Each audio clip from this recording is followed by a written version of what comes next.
सुनिएगा जरा ये गुज़िश्ता रोज क्या हुआ। कि ये है नरेंद्र मोदी की क्रेडिबिलिटी, ये है नरेंद्र मोदी का लिंक कि उसने एमपीजेड को बुला लिया। यूएई के राष्ट्रपति शेख मोहम्मद बिन जायद अल नाह्यान और नरेंद्र मोदी दोनों मिलकर अहमदाबाद में एक रोड शो करेंगे।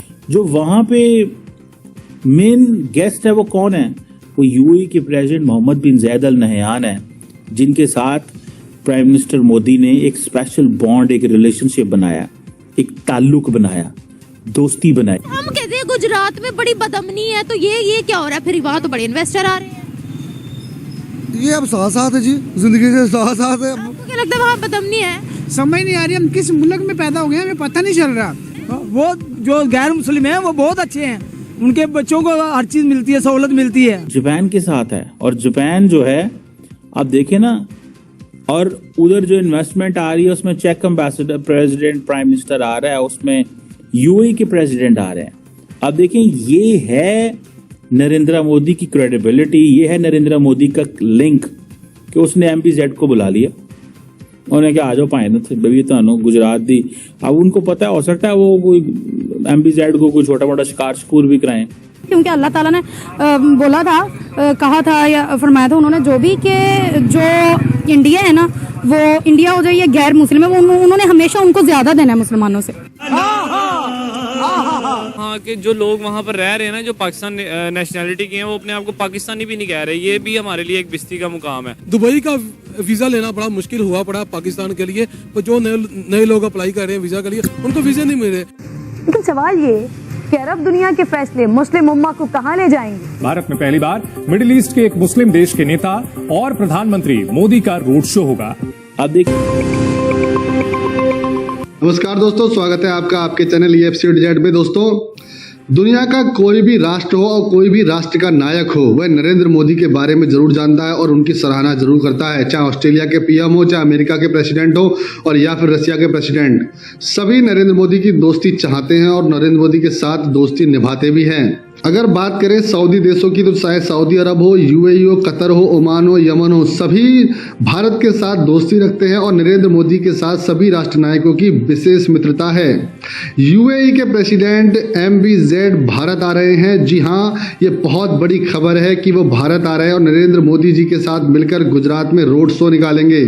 ये खबर जब से सामने आई है, तब से अपने आप को पाकिस्तानी दुनिया का सूरमा समझने वाला पाकिस्तान झल्ला उठा है और उसकी औकात सामने आ गई है, क्योंकि MBZ अपने देश से बाहर निकलकर एशिया के किसी भी देश में आज तक नहीं गए हैं, और जब पहली बार आ रहे हैं तो वो भारत आ रहे हैं, और ये बहुत बड़ी खबर है। दोस्तों देखिए जबरदस्त वीडियो। तो बहुत सारे जो अरब लीडर्स हैं, ये पाकिस्तान में आते हैं होबरा बर्ड के शिकार खेलने के लिए। इसको आई थिंक, मुझे उर्दू में नहीं पता इसको क्या कहते हैं, बट बहुत सारे वो लोग आते हैं रहीम यार खान में, पाकिस्तान में, दैट जिसका जो बॉर्डर है adjacent to I think India as well, या आई थिंक राजस्थान या इसके गुजरात के, I think if I am not wrong. But the question is कि मोदी साहब के कहने पे वो आ गए, उन्होंने गुजरात समिट को उठा लिया कि एक सूबे की, स्टेट की इन्वेस्टमेंट समिट है, मुल्कों के वजीर आजम बुला लिए। लेकिन इन रियलिटी वो मुल्कों के वजीर आजम इसलिए आ रहे हैं कि बहुत सारी सैकड़ों हजारों कंपनियां आ रही हैं। इंडिया और यूएई जो हैं, उन्होंने पाकिस्तान के बॉर्डर के ऊपर राजस्थान में डेजर्ट साइक्लोन के नाम से एक मिलिट्री एक्सरसाइज की है। ठीक है जी।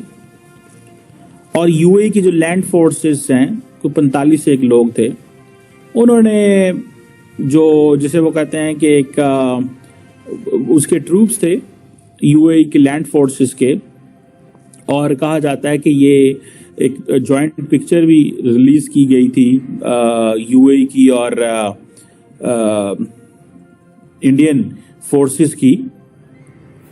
बहरहाल मैं वो एक इम्पॉर्टेंट चीज़ है, बहरहाल इसको इग्नोर करने वाली बात नहीं है। अगर आप ये देखें कि यूएई और इंडिया की जॉइंट जो मिलिट्री एक्सरसाइज डेजर्ट साइक्लोन है, ये अभी 2 से 15 जनवरी के दरमियान हो रही है, और आप लेवल ऑफ अंडरस्टैंडिंग देखें क्या है।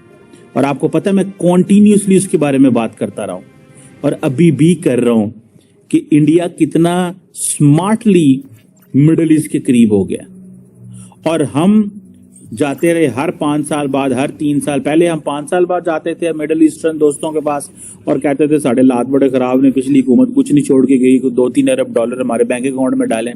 फिर अब हमने हर साल जाना शुरू कर दिया। I do a quick research on that, but I am sure कि मेरी कम से कम मेरी जर्नलिस्टिक लाइफ में मैंने देखा कि पाकिस्तान का कोई भी रिप्रेजेंटेटिव वो गया हो अक़वाम मुत्तहिदा जनरल असम्बली इजलास में शिरकत के लिए और उसकी सिर्फ 2 या 3 हेड्स ऑफ डेलीगेशन से मुलाकात हुई हो। अब इंडिया इस सारी सूरत हाल में देखें, अगर आपका दुश्मन जो है ना, जो आपको डिक्लेयर करता है कि ये हमारा दुश्मन है और आप उसको ऑफिशियली डिक्लेयर करते हैं, आपकी टोटल जो फौज की ट्रेनिंग है वो पोस्चरिंग किसके अगेंस्ट होती है? इंडिया के अगेंस्ट होती है ना। अगर वो सुकून में आ जाए ना आपके हवाले से, देन समथिंग इज रॉन्ग।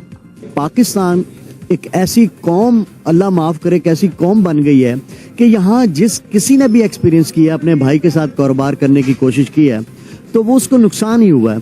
यानी एक ऐसी गवर्नमेंट यहाँ शुरू से है जो कोई भी पॉलिसी बनाती है तो पॉलिसी उनकी इडहाकिज्म की बुनियाद पे होती है, कंसिस्टेंसी नहीं होती। इन्वेस्टर को चाहिए होता है ऐसी गारंटी कि अगर वो पैसे इन्वेस्टमेंट करे तो उसका रिटर्न आए। अब दुबई को या इन मुस्लिम स्टेट्स को क्या प्रॉब्लम है कि पाकिस्तान में ना करे? मोदी साहब ने जो खत लिखा था कांग्रेचुलेशंस का, उसमें उन्होंने क्या लिखा था और हमारे प्राइम मिनिस्टर ने, शहबाज शरीफ ने जो खत लिखा था, उन खतूत का ये आप सामने रख के मुवाजना कर लेना कि मोदी आपको टेररिज्म और उसके वो ताने और वो कुछ कर रहा था और यहाँ से शहबाज शरीफ साहब जनाब उनको साथ बिल्कुल बीगी बिल्ली बने हुए किस किस्म का ख़त लिख रहे थे, तो आपको अंदाज़ा हो जाएगा कि कितना बड़ा एक चेंज जो है वो आ चुका है।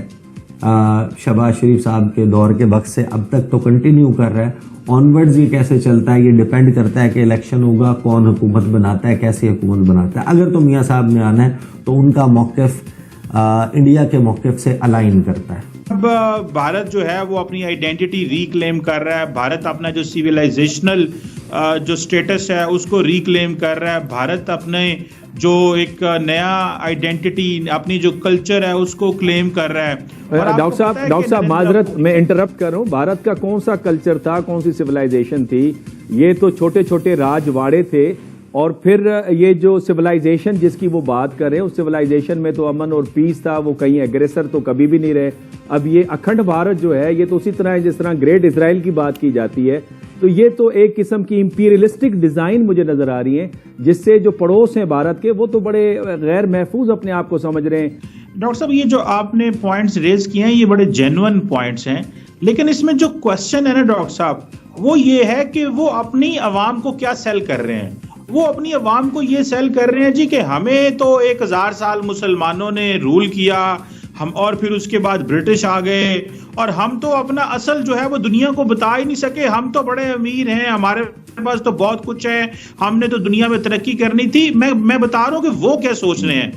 ऐसे आना थोड़ा सा इसके हवाले से बताएं कि $86 बिलियन का MOUs और ये सारी चीजें।